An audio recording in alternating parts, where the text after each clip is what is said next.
కనిపిస్తా ఉన్నాయి। ఈ 5 ఏళ్లలో జగన్మోహన్ రెడ్డి ముఖ్యమంత్రిగా ఉన్న సమయంలో పూర్తిగా అవినీతి జరిగింది అన్ని శాఖల్లో అనేది తేటతెల్లమవుతున్న పరిస్థితి। ఇక గనుల శాఖ గురించి చెప్పాల్సిన అవసరం లేదు। దాంట్లో ఉన్నటువంటి ఎవరెవరికి వాళ్ళకి అనుయాయులకు ఈ గనులకు సంబంధించి లీజులు కట్టబెట్టడం కావచ్చు, ఇవన్నీ జరుగుతున్న పరిస్థితి। అట్లాగే మరో భారీ కుంభకోణం దీనికి సంబంధించి బయటపడింది। 300కు పైగా చిన్న చిన్న దీనికి గనులకు సంబంధించి కావచ్చు కాంట్రాక్టులు అనుయాయులకు కట్టబెట్టారు అనే మాటలు కూడా చాలా వినిపిస్తా ఉన్నాయి। అవును, ఈ వ్యవహారంలో సాఫ్ట్వేర్ తాళం చేతులు కూడా ఎవరైతే అవినాష్ రెడ్డి సిఫార్సు చేశారో ఆ వ్యక్తికే ఇచ్చారో అని కూడా ఇక్కడ వినిపిస్తుంది మనకి।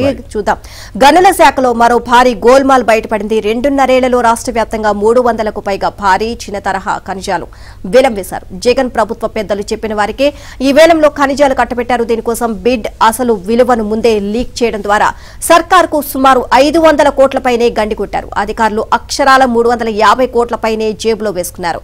సాంకేతికతను అడ్డం పెట్టుకుని అధికారులు భారీ గోల్మాల్కు పాల్పడిన తీరు ఇది। ఇదంతాలో ఓ ఉన్నతాధికారి మరో 3 సీనియర్ జూనియర్ అధికారులు పాల్గొన్నారు। ఈ వ్యవహారంలో సాఫ్ట్వేర్ తాళం చేతులు కడప ఎంపీ అవినాష్ రెడ్డి సిఫార్సు చేసిన వ్యక్తికే ఇచ్చారు। అంతే, మీది కడపే మాది కడపే అంటూ అందిన కాడికి దండుకున్నారు। సర్కారు ప్రయోజనాలను పణంగా పెట్టి జేబులు నింపుకున్నారు।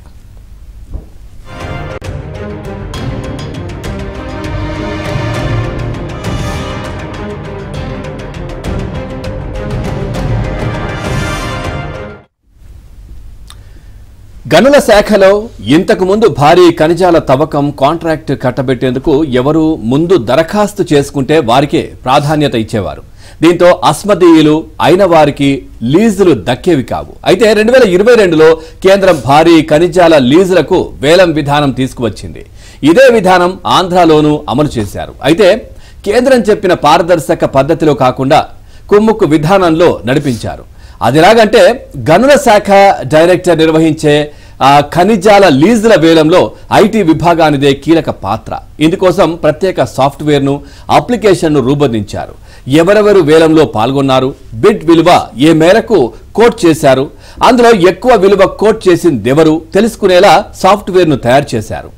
ఎలాగో వేలం పద్ధతే కాబట్టి లీజు దక్కించుకునేందుకు సొంత మనుషులతోనే 5-6 బిడ్లు వేయించేవారు।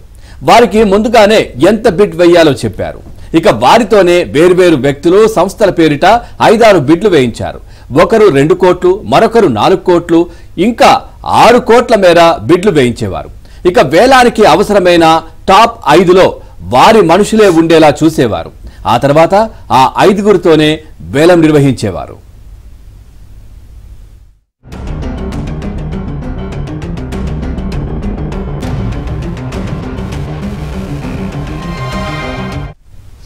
ఇక ఎలాగో ఆ 5 బిడ్లు ఒక్కరివే కావడంతో వేలంలో వారికే లీజులు వచ్చేవి।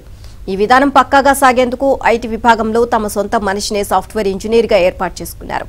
ఆయన మరెవరో కాదు, కడప ఎంపీ అవినాష్ రెడ్డి సిఫార్సు చేసిన వ్యక్తే। డిఎంజీ కార్యాలయంలో ఐటీ విభాగానికి ప్రత్యేకంగా ఓ అధికారి ఉన్నారు। ఆయన సాఫ్ట్వేర్, టెండర్లు, మినరల్స్ లీజుల వేలం నిర్వహించే అప్లికేషన్ల తాళాలు, డాంకిల్స్ అన్ని కడప నుంచి వచ్చిన శేఖర్ వద్దనే ఉండేవి।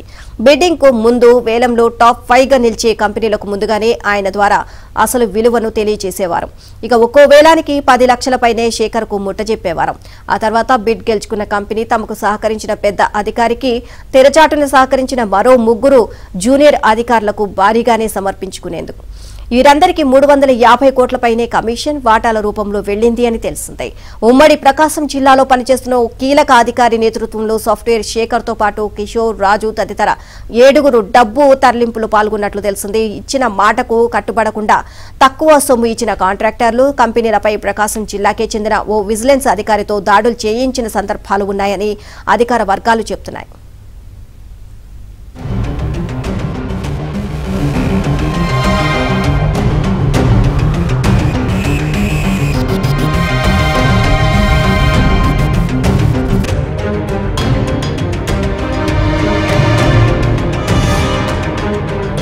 ఎక్కడెక్కడ ఏ విధంగా దోచుకోవచ్చు, ఏ విధంగా తన అనుయాయులకు కట్టబెట్టవచ్చు అనే ఆలోచన చేశారు తప్ప ప్రజలకు ఏ విధంగా మేలు చేద్దాం, రాష్ట్రాన్ని ఏ విధంగా ముందుకు తీసుకెళ్తారు అంశాలపై కనీసం దృష్టి సారించలేదు। ఇప్పటికీ మైనింగ్, మద్యం, ఇసుక వంటి అంశాల్లో జగన్మోహన్ రెడ్డి దోపిడీకి సంబంధించి అనేక ఆధారాలు ఇల్లులోకి వస్తున్నాయి। తాజాగా కొత్తగా చంద్రబాబు సారథ్యంలో ప్రభుత్వం కూడా ఈ అన్ని అక్రమాలపై కూడా విచారణ ఆలోచించిన నేపథ్యంలో తవ్వే కొద్దీ ఆ అవినీతి బయటపడతా ఉన్న పరిస్థితి. ఇప్పుడు తాజాగా గనుల శాఖలో కూడా భారీగా గోల్మాల్ జరిగినట్టు కూడా వెలుగులోకి వచ్చింది. ఈ దాదాపు 2.5 ఏళ్లలోనే రాష్ట్ర వ్యాప్తంగా 300కు పైగా భారీ చిన్న తరహా ఖనిజాలకు సంబంధించి వేలం వేయగా అన్ని కూడా జగన్మోహన్ రెడ్డి కనుసన్నల్లో జరిగినట్టు కూడా చెప్తా ఉన్నారు. అతను ఎటువంటి నిబంధనలు పాటించకుండా ఎంతో మంది బిడ్డు వేసేప్పటికి ముందుకు వచ్చినప్పుడు కూడా వారందరినీ కాదని తన మేలు చేసేవారిని తన డబ్బులు ఇచ్చేవారిని మాత్రమే ఈ కాంట్రాక్ట్ కూడా కట్టబెట్టినట్టు తెలుస్తోంది. ప్రధానంగా ఇందులో కడప ఎంపీ అవినాష్ రెడ్డి ఎవరినైతే సిఫార్సు చేశారో వాళ్ళకి మాత్రం ప్రాధాన్యత ఇచ్చినట్టు కూడా ఇప్పటికే అధికారులు కూడా ఆధారాలు కూడా సేకరించారు. అయితే ఈ దోపిడీకి సంబంధించి మొత్తం ఒక్కొక్కరు వెలుగులోకి రావడంతో మొత్తం ఈ సాఫ్ట్వేర్ ఇంజనీర్ అంటే మొత్తానికి సంబంధించి ఈ వ్యవహారంలో ఎవరైతే కీలకంగా వ్యవహరించారో సాఫ్ట్వేర్ ఇంజనీర్ శేఖర్ పరాజీలో ఉండడం కూడా అనేక అనుమానాలు సాగిస్తుంది. ఉద్దేశపూర్వకంగా వైసీపీ నాయకులే అతన్ని దాచి పరాజీ డ్రామా ఆడుతున్నారని కూడా కొంతమంది అధికారులు భావిస్తా ఉన్నారు. మొత్తం మీద ఈ వ్యవహారానికి సంబంధించి దాదాపు 350 కోట్లు సహా చేసినట్టు దీనికి సంబంధించి ఎవరెవరి పాత్ర ఎంతవరకు ఉంది, అధికారులు కావచ్చు, పాలకులు కావచ్చు, వీరిని ఏ విధంగా విచారణ చేయాలనే అంశాలతో కూడా ఆధారాలు సేకరిస్తా ఉన్నారు. అయితే ఇందులో చాలా మంది ఐఏఎస్ అధికారులు, కొంతమంది ఐఏఎస్ అధికారులు కూడా అన్ని తెలిసినప్పుడు కూడా నిబంధనలు పక్కన పెట్టి వాటాల కోసం, డబ్బుల కోసం ఆ నిబంధనలు తొంగలో తొక్కి అనుమతులు కూడా ఇచ్చేసినట్టు తెలుస్తా ఉంది. అంతేకాకుండా తర్వాత ఎవరికైతే కాంట్రాక్ట్ కట్టబెట్టారో వారి నుంచి నెలవారీ మామూలు కూడా తీసుకున్న అట్టు కూడా స్పష్టంగా తెలుస్తా ఉన్నాయి. ఈ వ్యవహారానికి సంబంధించి పూర్తి స్థాయిలో ఇప్పటికే విచారణ కూడా ప్రారంభమైంది. అయితే ఈ మొత్తం ఈ 350 కోట్లకు సంబంధించిన డబ్బులు ఎవరెవరి చేతులు మారాయి, ఎవరెవరి ద్వారా ఎవరికి చేరైన అంశాలపై కూడా ఆరా తీస్తా ఉన్నారు. ఇక ప్రకాశం జిల్లాలో పనిచేస్తున్న కీలక అధికారి నేతృత్వంలోనే ఈ మొత్తం వ్యవహారం నడిచినట్టు కూడా ప్రాథమికంగా ఒక అంచనా కూడా వచ్చినట్టు తెలుస్తా ఉంది. ఈ మొత్తం పూర్తిస్థాయిలో విచారణ చేసిన తర్వాత ఇందులో ఎంతమంది పాత్ర ఉన్న అంశాలపై త్వరలోనే ఒక ప్రకటన చేసే అవకాశం ఉంది. తద్వారా కొత్తగా వచ్చిన ప్రభుత్వం వారిపై చట్టపరంగా న్యాయపరంగా తీసుకొచ్చే చర్యలపై కూడా న్యాయ నిపుణులతో చర్చించి ముందుకు వెళ్ళాలని కూడా ఇప్పటికే స్పష్టంగా అధికారులకు ఆదేశాలు జారీ చేశారు. త్వరలోనే దీనికి సంబంధించి పూర్తి వివరాలు వెల్లడించే అవకాశం మనకు కనిపిస్తుంది. Thank you Prasad, thanks for the updates.